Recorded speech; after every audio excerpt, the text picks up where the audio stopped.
Salut toi, bienvenue dans cette nouvelle vidéo, je suis en forme. C'était un week-end de 3 jours, hein, le week-end de Pâques. Je sais pas si tu as pu en profiter parce que je sais que c'est pas tout le monde qui en profite, notamment les fleuristes, on n'y pense pas, mais moi je peux te dire que les fleuristes, ils ont quand même un planning de merde au niveau des horaires et des jours. Bref, mais évidemment il y a plein d'autres métiers, mais il a fait magnifique, c'était génial, et voilà, donc j'ai envie de faire une vidéo assez légère en fait. Je sais même pas si elle va durer, si elle sera très très longue, normalement non, mais bon, avec moi on sait jamais. Donc voilà, c'est parti.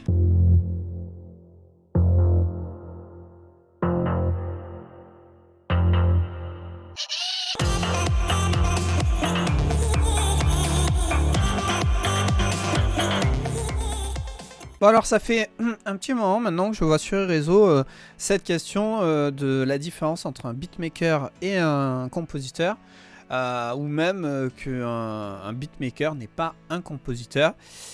Et je me suis dit, tiens, parlons de ça quoi. Alors j'avais d'ailleurs fait un Reels sur un petit peu comique sur le compositeur, le producteur et tout ça. Donc il doit y avoir le short sur YouTube. Si je l'ai, je te mets le petit i, sinon il est sur mon Insta ou sur le TikTok. Donc à tout ça, je vais même rajouter le producteur, parce que de nos jours, les termes qui sont utilisés en général quand on fait de la musique, c'est beatmaker, compositeur ou producteur. Alors du coup, vers qui se tourner quand on a besoin d'une définition?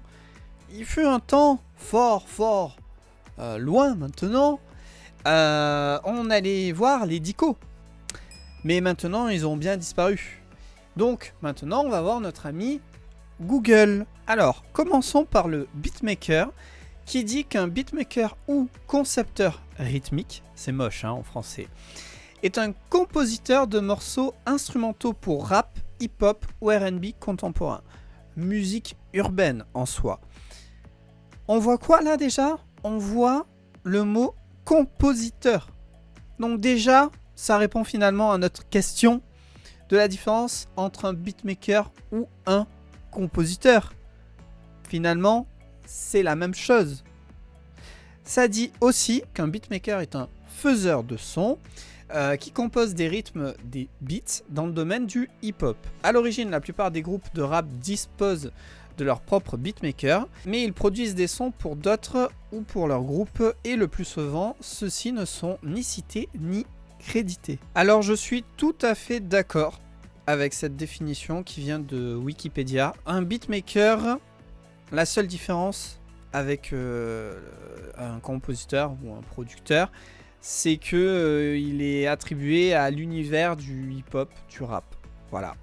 Et que souvent un beatmaker va faire des prods, va les vendre ou les proposer à des artistes et qui ne sera pas forcément crédité dessus.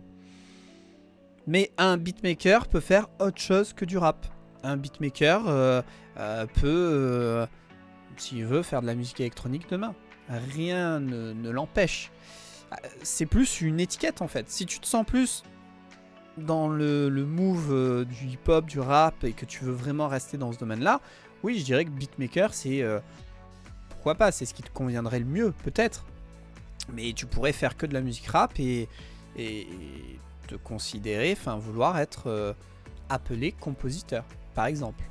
Donc la chose à retenir, c'est que pour le beatmaker, en général, il est associé à l'univers du rap, du hip-hop, tout ça. Évidemment, il va s'inspirer de plein de styles pour faire ses prods. Et l'autre point aussi, c'est qu'il va faire des prods, en général les vendre, et qui ne sera pas forcément crédité dessus. Le compositeur maintenant. Alors, d'après Internet, c'est une personne qui compose des œuvres musicales. Ça ne dit pas énormément de choses, donc je suis allé voir sur Wikipédia, qui dit qu'un compositeur ou compositrice est une personne donc musicienne qui élabore de la musique. Beaucoup de compositeurs de musique sont également instrumentistes, mais ça j'y reviendrai sans doute dans une autre vidéo. La fonction du compositeur est donc d'organiser une succession de notes musicales seules ou groupées sous forme d'accords, en s'appuyant sur les règles d'une théorie musicale et en visant l'expression d'une entité, d'un événement esthétique sonore comme un thème, une mélodie ou une ambiance. Bon, derrière tous ces mots peut-être un peu techniques, parce que clairement c'est une autre définition que le beatmaker qui était plus simple, c'est foncièrement la même chose. La seule chose c'est que le compositeur, il va peut-être avoir des connaissances sur le solfège, sur la théorie musicale, sur comment on fait du jazz et en même temps comment on peut faire du classique.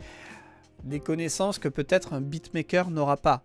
Parce que le beatmaker est aussi issu finalement de la MAO. Même si au début la MAO n'était pas ce qu'elle était, il est quand même issu de cet univers-là. Alors qu'un compositeur, de tout temps, il y en avait du temps de Louis XIV et il y en a toujours de nos jours.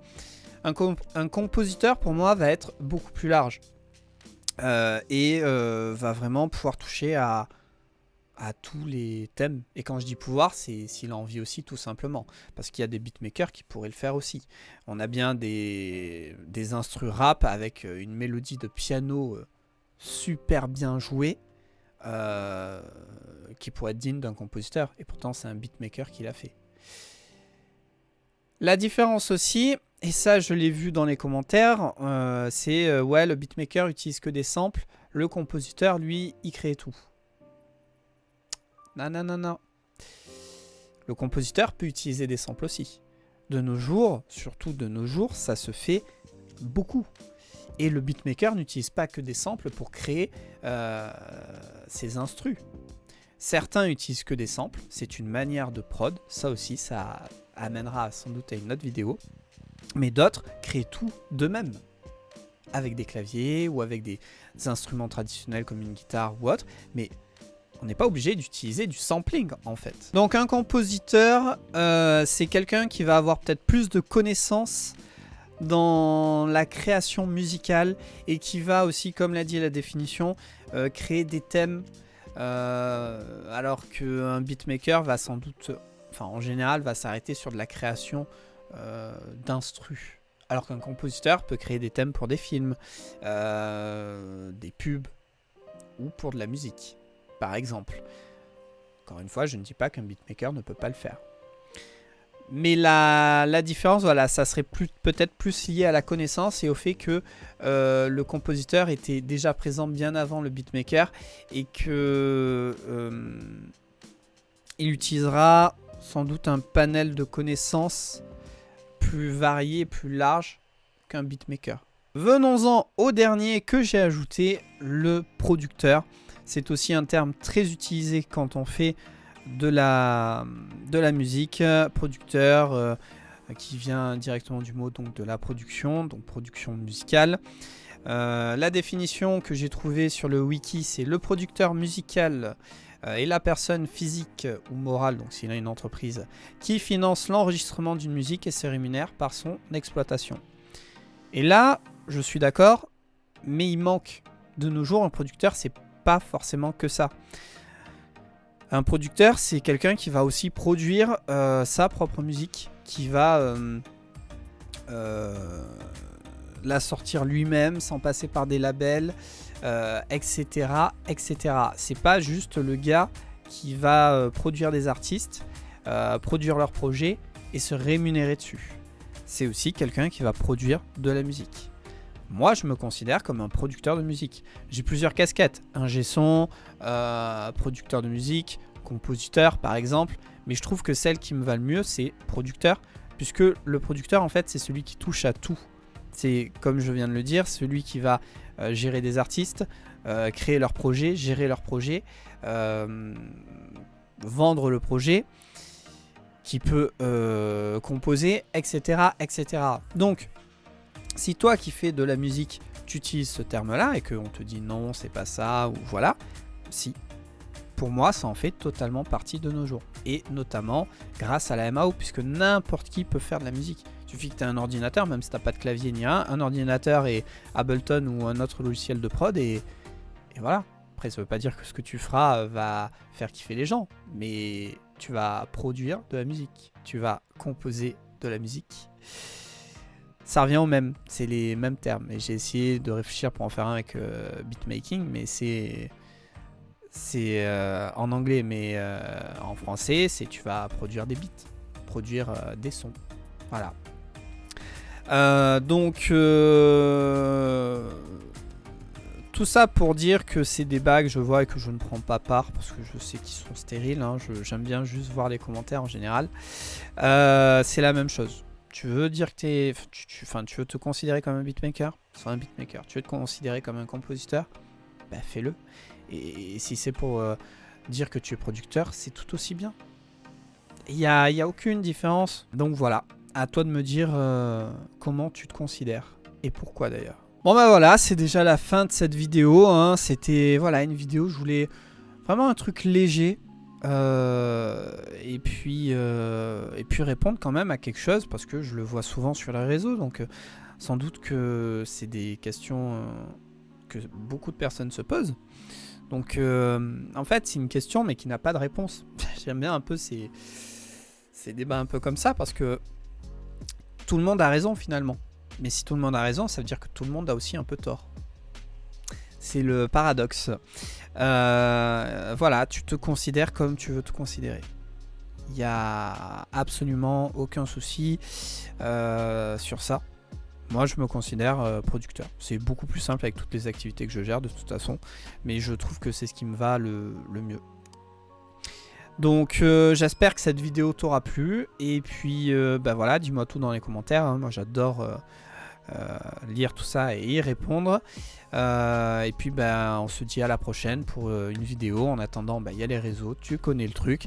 Et puis bah, continue d'être créatif.